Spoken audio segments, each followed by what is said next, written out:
반갑습니다. 네, 앉으세요. 네. 안녕하세요. 네, 반갑습니다. 안녕하세요. 저희 또 영상으로만 만나보고 이렇게 연기를 하고 난 이후의 모습을 처음 보는데 우선 각자 자기 소개 좀 부탁드리겠습니다. 네, 안녕하세요. 저는 배우로서 활동을 한 20년 정도 했고, 그리고 현재는 육아에 좀 전념하고 있는 김형민 배우라고 합니다. 네, 반갑습니다. 네, 안녕하세요. 저는 김영민 배우의 와이프고요. 뮤지컬을 한 10년 했고 현재는 쇼호스트로 활동하고 있는 애기 엄마 이시우입니다. 반갑습니다. 네, 반갑습니다.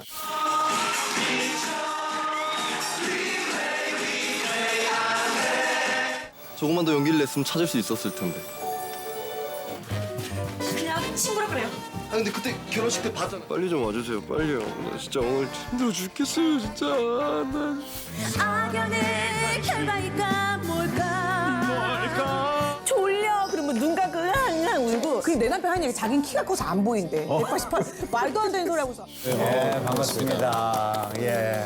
어쨌든 이런 프로그램에 출연을 결심하게 된 계기가 있다면요. 저희는 사실 다 인꼬 부부로 알고 있습니다. 주위에서는.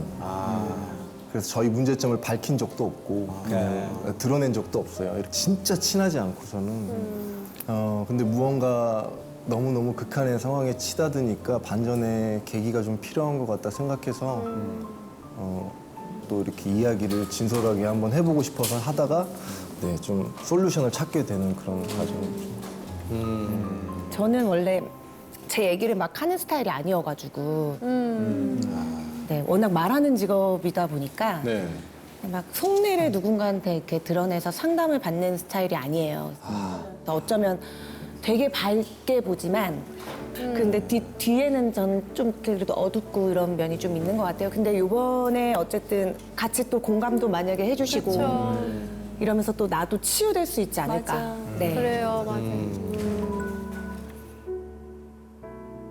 첫 영상에서 이혼 얘기를 하잖아요. 예. 공연 마치고 왔을 때. 네네. 그 이혼 얘기는 처음 하신 거예요. 처음 가장 세게 했던 상황이었던 것 같아요. 그러니까 이혼 얘기가 저는 사실 좀 유치하고 말에 데미지를 입는 편인데 제가 너무 신난 감정을 한 번에 이렇게 못하게 해버리는 그런 것 말에 대해서 너무 화가 나서 좀 영상보다 훨씬 심하게 했습니다. 이제 아이 유모차도 있고 이랬는데 처음으로 이제 그 욕도 한번 뱉어보고 아 진짜 상처를 많이 받으셨나 보다. 네, 그래서 우리 어머니한테 전화를 했죠. 그러니까 제가 이러지 않으면 진짜 이혼하지 않을 것 같아서 부모님한테 전화해서 저 이혼할 거예요라고 얘기를 했었죠. 근데 저는 VCR을 보면서 이혼 얘기를 했는데 바로 사과하시는 걸 보고 깜짝 놀랐어요. 그렇지만 아내가 먼저 사과한 거는 맞은. 늘 제가 먼저 사과해요. 이게 본인은 한 번도 이혼에 대해서 그러면 남편이 이혼 얘기를 할 거다 이런 생각을 안 해보셨던 거예요? 네. 맞아요. 사실 제가 이혼 과정에서 자라가지고 이혼은 안 된다. 그쵸. 그게 좀 크죠. 아이들한테 상처가 될 수 있으니까. 우리 부부 같은 경우에는 현실적인 문제를 얘기를 안 꺼낼 수가 없는 게 이제 경제적인 부분에 있어서 좀 사업 실패가 좀 있으셨다고. 아니, 저 대사 중에 가게 뭐 계속 뭘 말아먹었잖아 뭐 이런 게 있는데 몇 개씩이나 그렇게 하셨었는데. 이제 동시에 했던 건 커피숍 2개와 필라테스 학원 하나였고요. 동시에? 그래도 하루에 막 매출이 800만 원 이 정도로 잘 하루에요? 되다가요. 와. 그 코로나 시대가 딱 오면서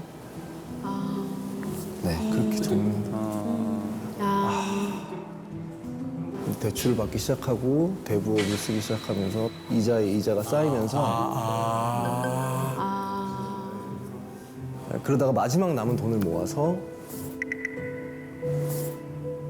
원래 상암동에 이제 커피숍을 하나 차렸다가 이제 2월 말에 폐업하고 2월 세 달. 네. 올해? 네. 그래요. 애가 태어나면서 동시에 이제 가게를 닫고 애를 보게 됐어요.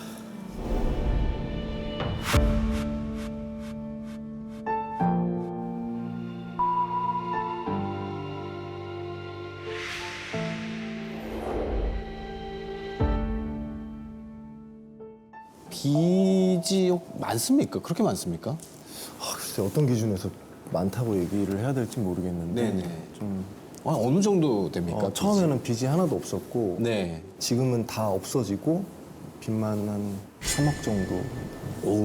빚이 일단 3억이면 이거는 지금 현재 상환을 다 하신 건가요? 아니요, 이제 하고 있습니다. 아니 3억이 지금 남으신 거예요? 아, 그렇죠. 아내가 버는 걸로 그 빚도 갚으면서 생활도 하면서 뭐 이렇게 하시겠네요. 네, 와이프 월급으로 갚고 있습니다.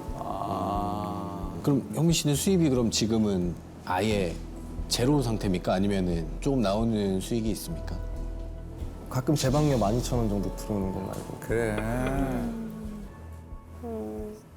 나오시기 전에 제일 여쭤보고 싶었던 이슈가 하나 있었어요. 때릴 때 진짜 뺨을 때린 것인가 아닐 것이다. 저는 이제 그쵸. 연기 그 부분 분석할 때 잠결했는데 치고 미안하니까 톡 친 거 아닐까? 맞아요. 그쵸. 내가 그렇게 했겠어요. 맞았어? 아니, 나는 완전 기억하지. 이게 이렇게 됐지.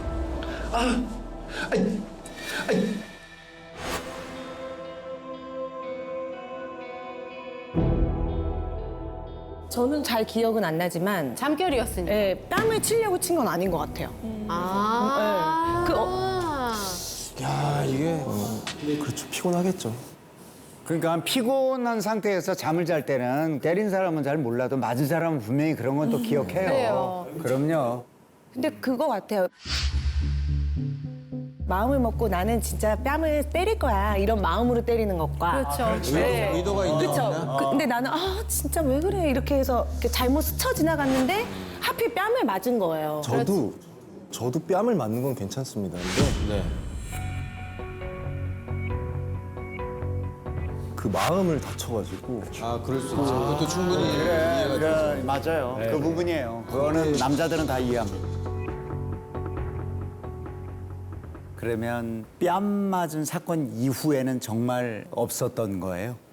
예, 시도도 없었고 한 번도요? 예, 없었어요.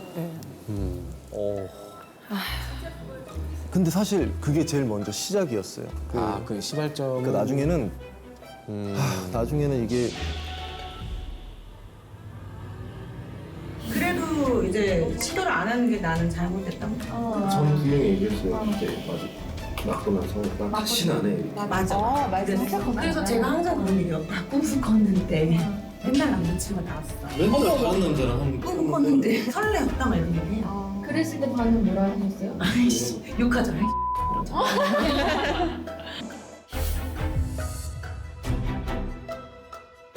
이게 생각보다 부부들 사이에서 흔하게 있는 일입니다. 생각보다 빈번하게 일어나고 저는 이제 칼 차단을 한번 당한 적이 있었거든요. 저도 약간 철렁한 그게 있었고 이 여파가 좀 오래 가더라고요. 좀 오래 갔어요. 근데 그거 가지고 또 화났다고 티내기에도 약간은 자존심이 신경이 쓰이고 그렇잖아요. 근데 굉장히 중요한 문제예요. 부부관계 문제는 진짜로 중요한 거고 3만 명 이상의 데이터를 분석해서 봤더니 부부가 주 1회 성관계를 가질 때 네. 가장 높은 행복감을 보이는 걸로 나왔어요. 그러니까 1회 이상은 별로 추가적인 이득은 없었고 네. 근데 1회 미만은 확실하게 행복도가 떨어지고 1회는 해야 된다. 섹스리스는 기준이 한 달에 1회 이하. 경우 섹스리스라고 하는데 우리나라가 지금 세계적인 섹스리스 부부 비율에 비해서 좀 높다 그래요. 평균 한 20% 정도인데 우리는 40% 정도 달한다고 하니까 왜 그러지? 네, 이게 몸과 마음의 여유가 있어야 되는 건데 우리나라가 수면 시간도 제일 짧고 경제도 점점 힘들어지고 번아웃 비율도 제일 높거든요. 네. 그러니까 자연스럽게 또 이렇게 이어지는 것 같아요.